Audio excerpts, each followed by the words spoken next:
เถิดลาผู้บ่เลี้ยงเฮามาผู้บันบ้านนองใหญ่โอ้ยคนที่เพิ่นขาดไว้เป็นเคยนั่นบ่แม่นชายความที่อ้ายฮักน้องก็หูอยู่เนาะเต็มใจ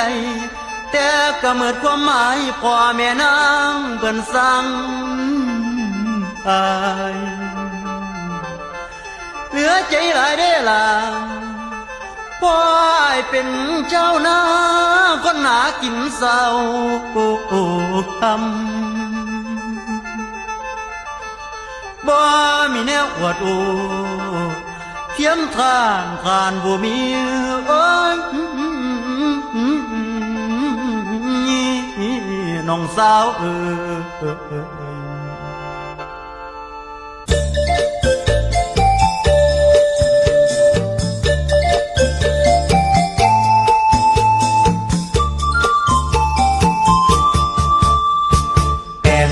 ับเขาเถิดน้อ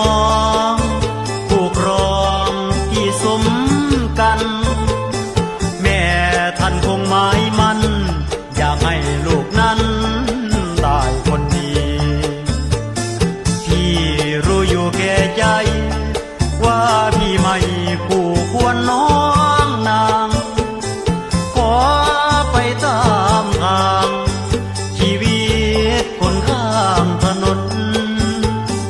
สมกับแม่น้องดาว่า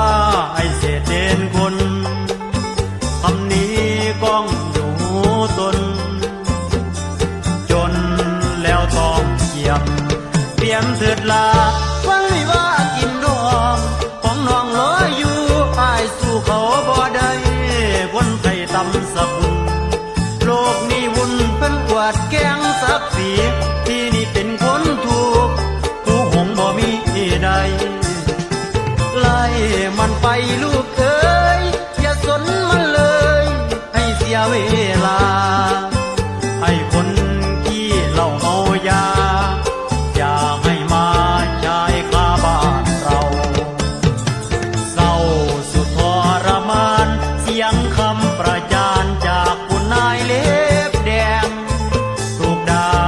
เหมือนดังคอยแกล้งที่สะเลนช้ำในดวงใจไปเถิดลาให้ตามใจเพิ่นสาเอาหน้าให้แม่ฟังเฒ่าแก่เพิ่นเบาตัวเจ้าอย่าลืมความ